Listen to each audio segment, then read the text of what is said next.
Madam, वो जो सामने खड़ा है ना, वही है इस खेत का मालिक जिससे मेरी बात हुई थी। अच्छा, तो फिर बुलाओ उसको। ओ देसी, इधर आ। मैडम ना तुझसे बात करना चाहती हैं। जी बोलिए। कल आया था ना मैं तेरे पास इस जमीन के बारे में बात करने के लिए, तो मैडम ना तुझसे बात करना चाहती हैं। हाँ तो मैडम, क्या बात करना चाहती हो तुम मुझसे, बोलो ना। पहले तो तू मुझे ये बता, ये सारी जमीन तेरी है? हाँ मैडम, है तो हमारी। कितने पैसे मांग रहा है इसके? पैसे? मैं कुछ समझा नहीं। कल तू मुझसे बोल रहा था ना कि मैं इस जमीन को बेचूंगा, तो बोल कितने पैसे लेगा इस जमीन के। मैंने तुमसे कब कहा मुझे अपनी जमीन बेचनी है? मैंने तुमसे कभी नहीं कहा। कल तो तू मुझसे बोल रहा था कि मैं इस जमीन को बेचूंगा, लेकिन अब तू इस जमीन को बेचने को मना क्यों कर रहा है? देखो, आपको ना गलत फहमी हो रही है। मैंने आपसे कभी नहीं कहा अपनी जमीन बेचनी है। जब आप कल मेरे पास आए थे ना, तो पूछ रहे थे ये जमीन किसकी है और कितनी है। आपने मुझसे ये नहीं कहा कि आप जमीन लेना चाहते हो, वरना मैं आपसे जमीन मना कर देता। और भला मैं अपनी जमीन क्यों बेचूंगा? मैं ना अपनी जमीन में खेती बाड़ी करता हूँ। तूने क्या हमें पागल समझ रखा है? हम इतनी दूर से आए हैं जमीन खरीदने के लिए और अब तू मना कर रहा है। इसमें मैं क्या कर सकता हूँ? ये मुझसे कल पूछते कि भाई साहब आपको अपनी जमीन बेचनी है, मैं इनसे ना जमीन मना कर देता।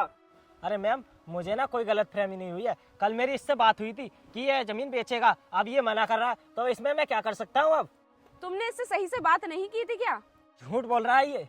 देखो, इससे तुम्हारी जो भी बात हुई हो उसे छोड़ो। बस तुम मुझे ये बताओ, तुम अपनी जमीन के कितने पैसे मांग रहे हो? क्योंकि हमें ये जमीन खरीदनी है।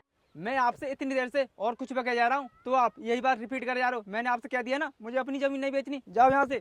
तू टेंशन मत ले, तेरी इस जमीन को हम कम पैसों में नहीं खरीदेंगे। जितने पैसों की जमीन है ना, उससे डबल कीमत देंगे हम। मैडम, मैंने आपसे कब कहा मुझे ज्यादा पैसे दे दो, मैं अपनी जमीन आपको बेच दूंगा? जब मैडम मैंने आपसे कह दिया मैं अपनी जमीन नहीं बेचना चाहता, तो बेवजह मेरे पीछे क्यों पड़ रहे हो? और मैडम, ये जमीन हमारे दादा परदादा की है, और इसे करते करते ना कई पीढ़ी गुजर गई, तो हम इस जमीन को कैसे बेच सकते हैं? देख, चिल्ला मत, थोड़े ठंडे दिमाग से सोच। हम तेरी इस जमीन को खरीदने के बाद यहाँ पर एक फैक्ट्री बनाएंगे और उस फैक्ट्री में हम तुझे ना कोई छोटे मोटे काम दिला देंगे, जिससे कि तेरा घर भी चलता रहे और तेरा खर्चा पानी भी अच्छे से चलता रहे।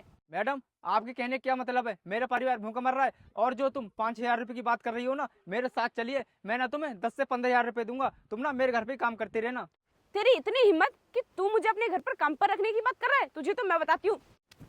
देखो मैडम, तुम्हें ना मेरे ऊपर हाथ उठाने की कोई जरूरत नहीं है। अगर तुम हाथ उठाओगी ना, तो हाथ उठाना मुझे भी आता है। इसलिए मैडम, इस रास्ते से आए हो ना, उसी रास्ते से वापस चले जाओ, वरना मैं पुलिस को फोन करूंगा और उनसे बोलूंगा तुम ना मेरी जमीन जबरदस्ती खरीद रहे हो। अरे नहीं नहीं, तुम्हें पुलिस को कॉल करने की कोई जरूरत नहीं है। हम जाते हैं, चलो किशन ठीक है। पीछे। चुपचाप निकल जाओ यहाँ से, और ये पैसे का ना और किसी को दिखाना। आए बड़े।